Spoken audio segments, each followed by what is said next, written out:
today I have with me Jo Good.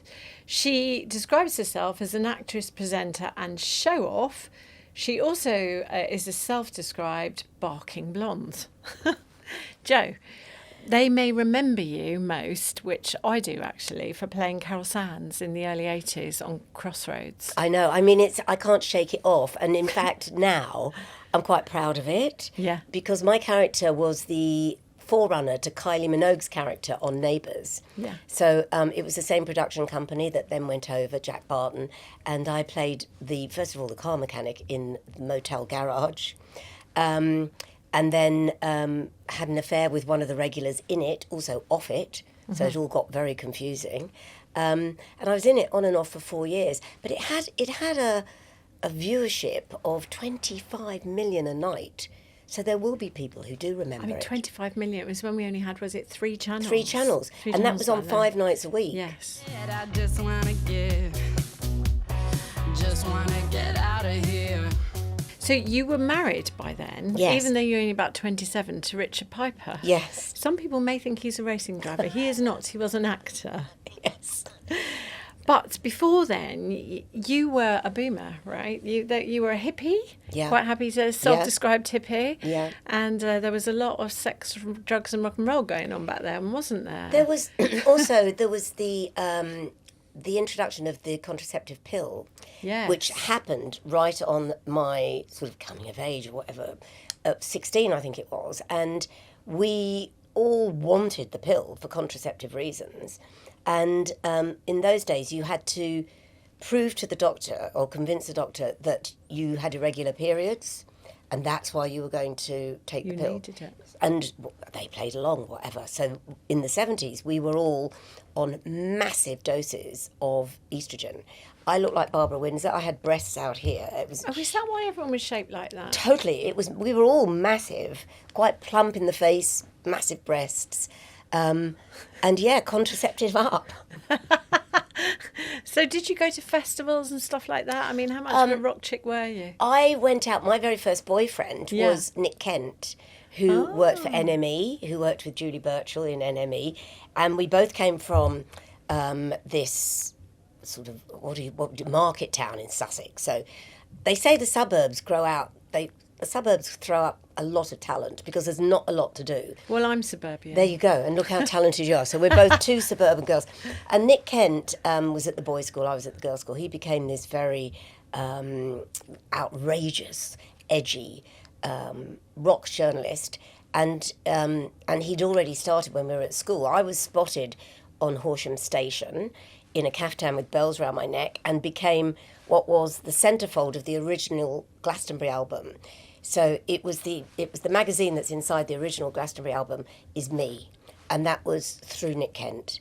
And he would go take me to all these festivals. I saw the Rolling Stones, and we didn't pay in those days. It was free, and it was hippiedom. It was San Francisco, basically. Friends of the band. Yes, friends of the band, access all areas. These days, you're known as the middle-aged Minx, aren't you?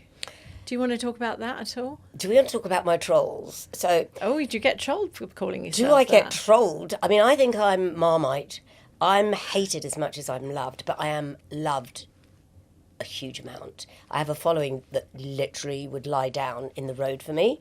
I also have people who would literally shut me off Waterloo Bridge as soon as they possibly could.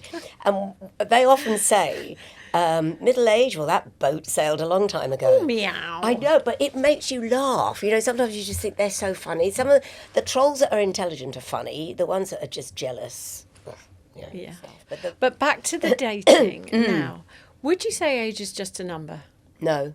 No? I think anyone that says that is completely disillusioned. It's absolute crap. Well, I've clearly got a lot of disillusions going on in Because my you're not life. my age. Because you're not my age. I'm 70, and age is not just a number. It's old. 70 is old. But you don't look old. No, Yeah, I but- mean, my 50-year-old grandma looked older than you. I was fine till I turned 70.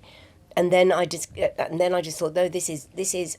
I'll tell you why. Because somebody phoned my show, who said, because I love spring, I love summer, and they said to me, do you love daffodils? And I said, I love daffodils. And she went, do you realise, this sounds so macabre, there aren't many springs left?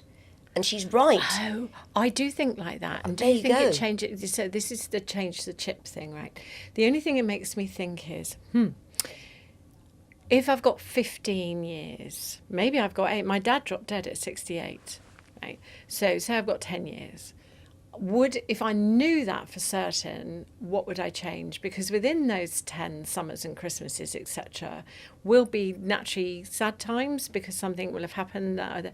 So how many of those are happy? So true. Would I work the way that I work? Would I live in this country? I don't really know, but because we don't know the answer to that question, we keep cool and carry on, don't we? Yes, we keep cool and carry on. But it's and it's better not to know, isn't it? It's always better not to know how much longer we've got. But it is, did you ever think, I mean, I've only just met you. You're a party girl.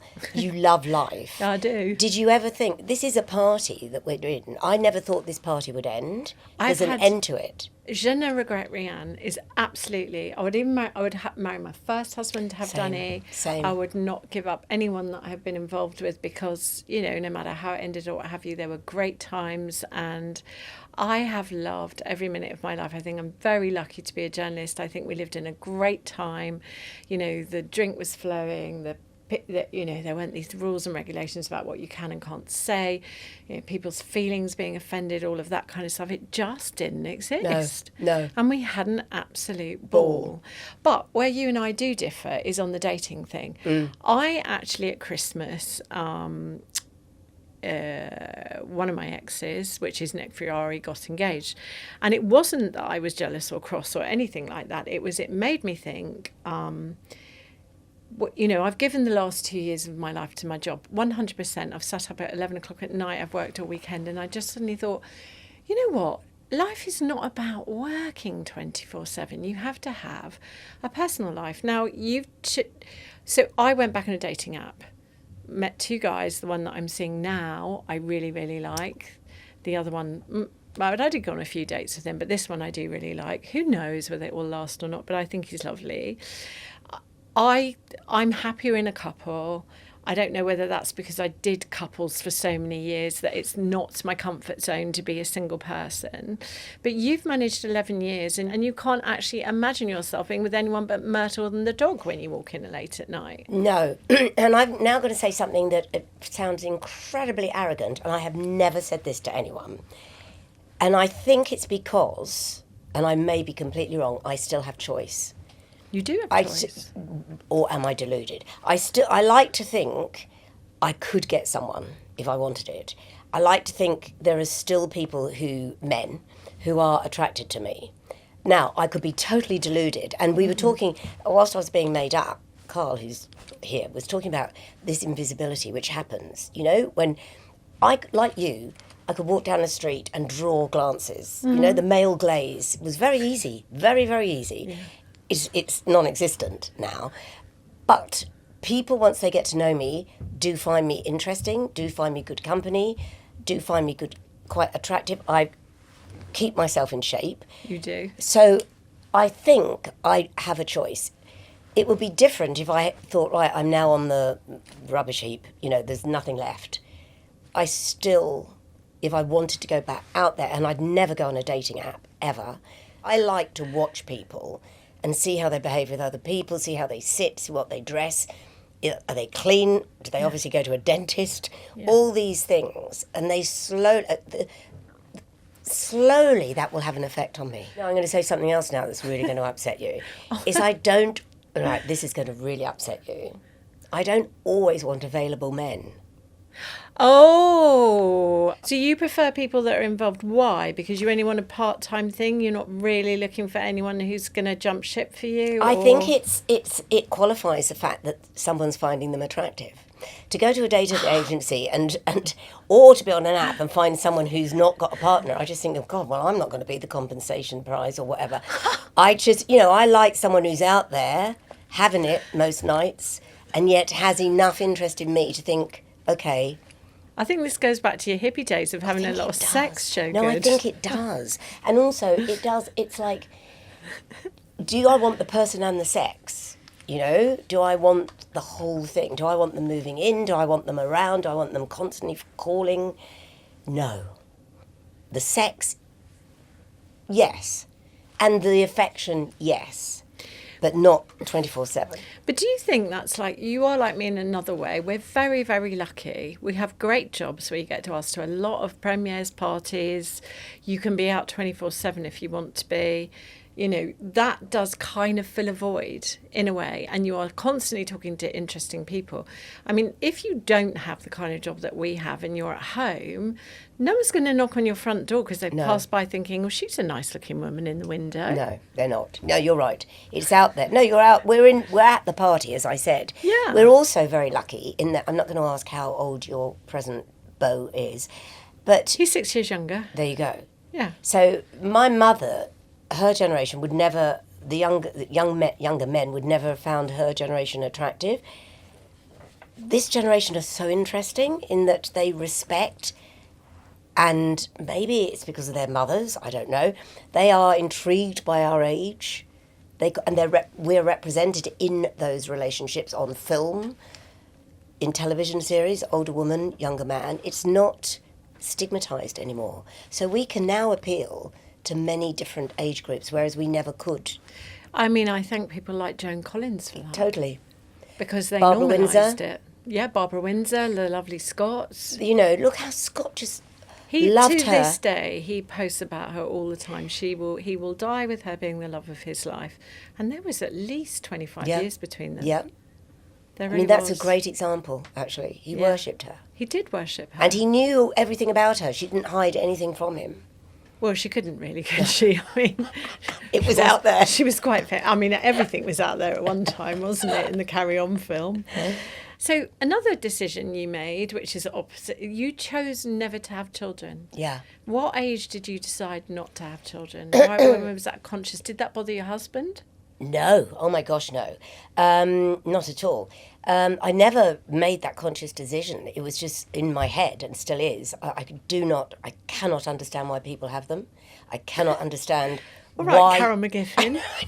Oh, my God, has Do she you know been what on? she said when she first met my daughter, which is my daughter has never forgotten? I don't know why I hadn't said I had a child. I said, oh, by the way, this is Danny. And she went, hello. And I said, she's my daughter. And she looked at me and went, why? I mean, it Carol was McGiffin. I do shocking. has she been on this? No, but We've got to get her when on. we get her on, because she's Please. living mainly in France Is now. she? Yeah. Well, I mean, sorry, forgive me. She and Paul Ross did the best radio show I'd ever. I would drive listening to them in hysterics. She's just Naturally hilarious. naturally hilarious, and I wasn't trying to imitate her or mimic her. I truly have never understood why people. Thank God people do. Otherwise, it would be the end of the human race. But I can't understand why you would take your life and say, "Here's my life now, just." All over it, because that's basically what happens, isn't it? You Yeah. give your Yeah, life, yeah. you give your life away. Yeah. I have never, and I think this is, and I have said this before, I think it's why I behave the way I have, is that I've never had to behave responsibly. I've never had to think, okay, I'm this age now, so now I hand the baton over to a younger version of myself. There is no one to hand it on to. This is it. Well, Carol's married a 42-year-old. I mean, they've been very happy together. Well, no, I think when they married, I don't know. How old were you, Mark? Way in his 30s, because he used to tease me a lot. He'd go, you coming to my 40th? And I'd say, well, yeah, when is it? He'd be like, 7 years, or whatever it was. They met early on at ITV. He's now just about 40. She's 63, and they're happy as Very Larry. happy, very happy, yeah. He came in, when I interviewed her, he came in and she'd got a book out and I can't remember what it was about. He came in with her and I did say to her, blimey, you're lucky. I Yes, was he's a handsome envious, man, actually. I was handsy. envious of that. Yeah. I just thought, God, they respect each other. Yes, they don't have they the do. look. You know when couples have that look where, I see it all the time as a single woman, one will speak and the other's like, God. You know, they just have that look. Hating on my Yes, life. and you just think, there we go, I give that a year. Yes, yes. But you do have a love of your life, currently called Myrtle. You're Yes. quite a big dog fan, aren't you? I'm a dog fan, but I never say I'm her mummy. She's a dog. Don't you? Never, never. I don't think I have any maternal instinct, except when she was a puppy, I did start to notice babies, and I'll tell you what happened. I do notice children now, and I do get very, very upset with children if they're upset. I can't. I was walking down Marylebone High Street, where I live, and this child Jolly nice. I know, this child, it was the perfect child in a hand knit in beige, and I just thought, now that's how you dress a child. Running down, really happy, and fell flat on its face and started crying. And I just had tears running down my face. I just thought, oh my God, you can't cry now because there's a hell of a lot of crying ahead of you. Do you know what I mean? You can't cry. And it just upset me, whereas probably when I was 50, 60, I wouldn't have even noticed that child. Okay. So things do creep up on you. That's a very profound thing to say. You've got a lot of crying in front of you in your life. Cried over many men? My husband. I will never, ever... And I think I did the typical thing. He hurt me so badly that I set out to hurt everybody. Every man in my life I set out to hurt. Wow. And I think... That's an honest admission. I know, and I don't know whether I did. I don't know whether I had enough power over them, but I just thought, God, someone has to feel the pain I felt. I can feel... Did I tell you? I'm pointing to my face. I had my husband on my radio show. Wow. See, he's an actor. He's married 5 other women. Mm-hmm. And he's a committer then. He's a committer. So he was in a show. He won Best Actor in Australia. And he was in Neighbours, funnily enough. So playing Nobby. So Nobby was on tour with Kate Blanchett at the Barbican, and my producer said, oh, do you want any of these people on your show? And she went, we won't be able to get Kate. Have a look at the list. And I went, that's my ex-husband. We need him. We need to have him on the show. Now, I'd not seen him for 30 years, whatever. And so she said, OK, we'll ask. And he agreed. He agreed to come on. This is when I was on an afternoon show. And on air, I said, tomorrow, my ex-husband's coming on. And people were saying, I've cancelled the hairdresser, I've cancelled the dentist. My editor said, this is too in, Jo, we can't be doing this. Is too in. And I went, just trust me, please trust me, because I'm just going to talk about his show, and at the very end, we'll just talk briefly about us, you know. Yeah. And at the very end, I had the studio lit with the light behind me, so I looked about 8. Yeah. And he had to come in full light. I'm lit in silhouette. And he was shaking. He was visibly shaking, but he turned up. And I was playing underneath the Kinks, singing Thank You for the Days. And he couldn't hear, because you can only hear if you've got a headset. I was singing Thank You for the Days, playing underneath. And at the very end, I said, thank you, Richard, for coming on. Why did you leave me? And it was like, you could hear all the London cab drivers, everyone just... And he went, I don't know, Jo. I mean, we were young. Well, I mean, he's got this Australian accent. And it wasn't a very sufficient answer, but... You know, I just thought, I've asked. And then they removed him, as they do on a radio show, as you know. Yeah. And I thought, if only that could happen in life. They just take someone out. And I just continued sitting there. Yeah, I'm coming up. So we're back. We're back with my friend for a long time now, Carl Stanley. And Jo and Carl are both into fitness. I'm not at all. And can I just tell you, ladies and gentlemen, that the only reason I even look like this is because Carl often has to come round either to my house or to the studio and make me look like a human. So he used to agree that when we got older that we would live together. Yes, you did. And that you would do my hair and makeup every morning. He now says he'd rather go to Dignitas than allow that to happen. I mean, honestly... Anyone who's watching this presumably has watched quite a few previous episodes. Would you really want to spend the rest of your life with the lovely Siobhan? You two healthy people over there. I've watched on your own podcast. Would you like to give it a little plug here? Oh, middle-aged Minx. Little middle-aged Minx here goes out on a balcony most mornings in her pyjamas with Myrtle the dog and drinks some sort of very disturbing-looking green juice. You're always on a bicycle. I mean, what is that about? I cycle when I'm not working and I haven't got to lug my makeup you're around. One of the people so I nearly cycle. killed in my car. No. You know what? Motorists are fine. Other cyclists are the problem. Thank you. Absolutely hate cyclists. Like they go through the red light. I have arguments with cyclists. Thank you, Carl. I can lose it with them as well. I mean, I was approaching a zebra crossing one time, and this woman, she must have been in her mid-80s or something, she was crossing over the crossing, and this cyclist just comes zooming past. She was like that, whatever. And anyway, about 50 yards ahead, there were red lights. So after she's gone, I've caught up with this. I said, "What the hell did you do?" And when people just roll their eyes. Yeah. And he did that, and I went, "All right. The next time an old lady nearly gets run over at the zebra crossing, I hope it's your mother, and I hope it's a lorry." I was really aggressive, but you just can't help. So the exercise isn't helping calm you down in any way, shape, or form. Then He arrives No, very chilled. but the point don't is, take that but the out. point is, people don't think about, they don't look at, when you're living in a big city like London, they don't look at someone who might not be quite as agile as them and just think that could be my mother or my grandmother or my father. Do you know what I mean? And it's good you said that as a cyclist. It Yeah, has far no, more value completely, than from a driver. No, I don't. I love exercise, but not in a kind of crazed, my body is the temple way, because I love anything wrapped in pastry and I love chocolate. So to go slightly sideways, unlike us two over here, barking mad blondes, you have managed to make a relationship work for what, 30 years now? No, 17 and a I know, half. he told me 17 and this. a half. 30 years. Feels like it. 17 and a half years.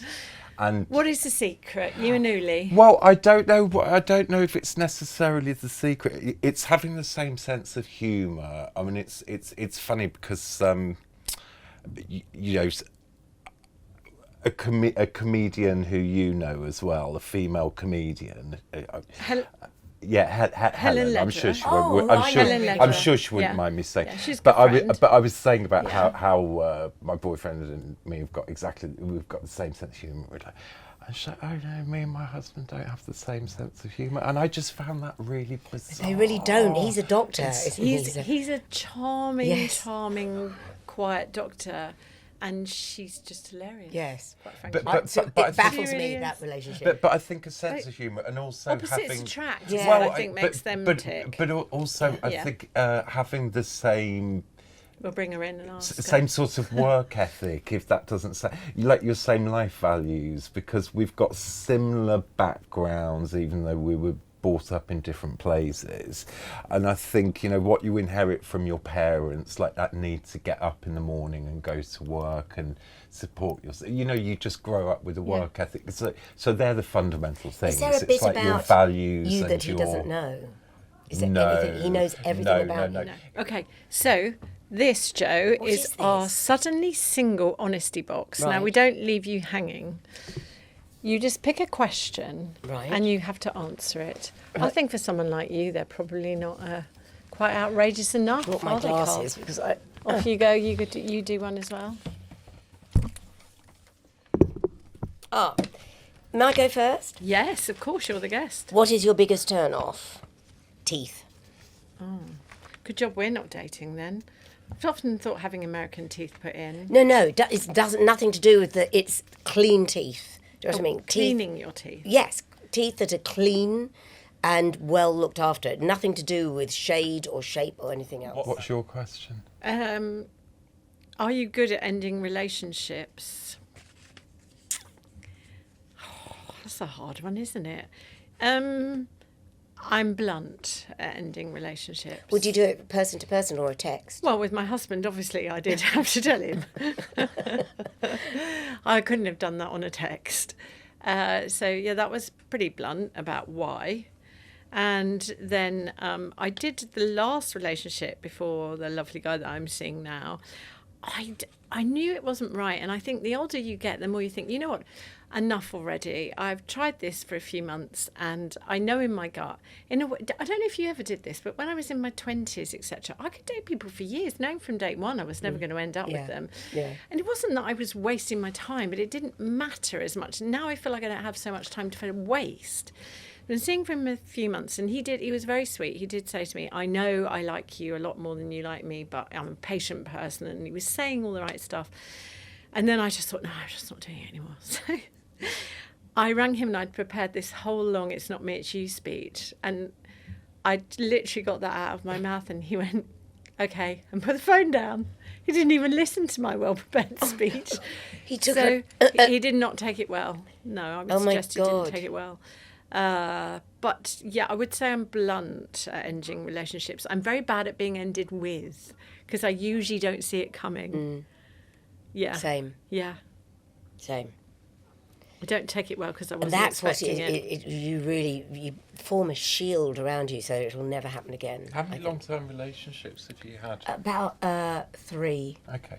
Yeah, 3, all of about 4 years. I tell you what I would agree with. I don't have a shield around myself. I would like to work it out with somebody else. I would like to think I could have 20, maybe 25 happy years with someone else. I don't know. But I do believe 1000% that you can never be hurt that badly again No, when never. you're First crushed. cut is the deepest. Absolutely. Yeah, it is whatever. You can survive anything if you've been absolutely You crushed form a badly. safety net so that it'll never hurt that. Something doesn't quite cut that bad. No. Well, I think there's different, we feel hurt differently the same way we feel loved differently, don't we? Because we've Yeah. loved Yeah. more than one people throughout our lifetime, and it's a different kind of love with each one, isn't it? And Absolutely. the hurt's the same as well. Yeah. Some hurt literally just leaves you not wanting to. And especially when get you out don't of see it bed. coming, so Yeah. that you just think, what Pardon? didn't I offer? What wasn't I offering?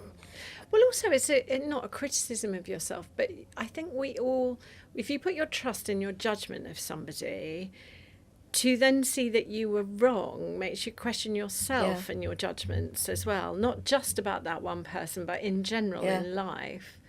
What don't I see? What don't I understand? What don't I... when you see it, it's as obvious as an articulated lorry coming at you. Why couldn't I see it?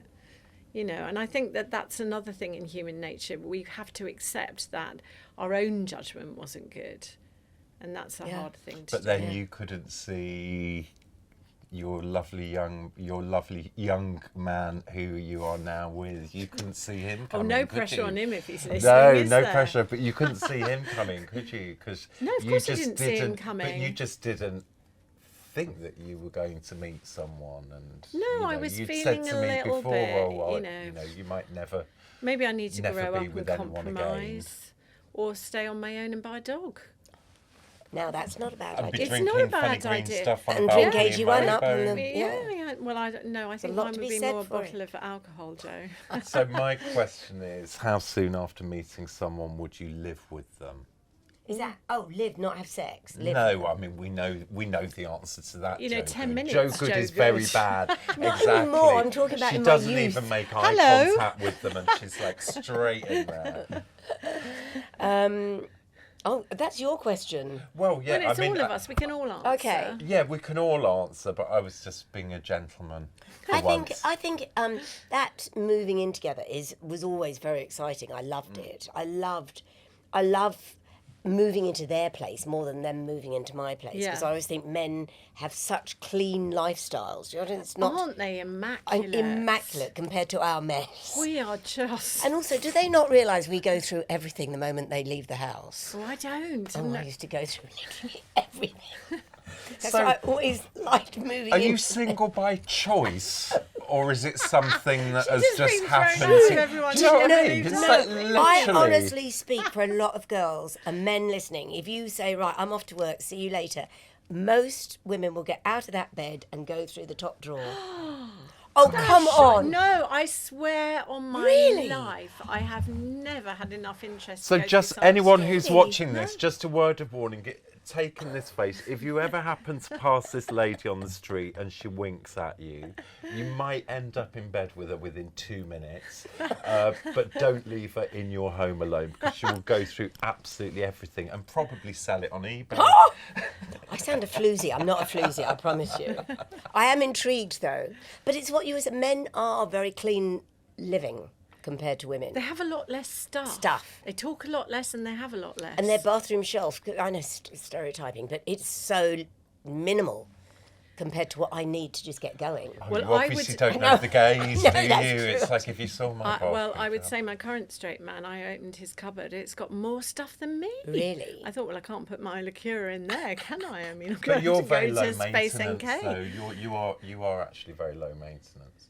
You might call this a bit cynical, or I don't know what the word is, or maybe I'm just twisted. But I just think if it's going to work, it's going to work. And if it's not going to work, I'd rather fast forward to Same. the bitter end. Yeah. Do you know what I mean? Fine. And I know, One way or yeah, another. yeah, do you know what I mean? And Yeah. just know, it's Yeah. like, I mean, I'm sure we've all had a Either lot of speed friends. it up or get out. Yeah, I've had friends that have been engaged for Oh, 10, God. 15 years. They get married and within a What's year that they're mean? split up. God. On that note, thank you for watching another episode of Suddenly Single. Please click the subscribe button and don't miss another episode. Thank you, Jo. Thank you, Carl. Thank you, Siobhan. You're having in therapy. Don't troll me. Please don't troll me. Please I know, don't I'm sorry for throwing you off Waterloo Bridge last week, by the way.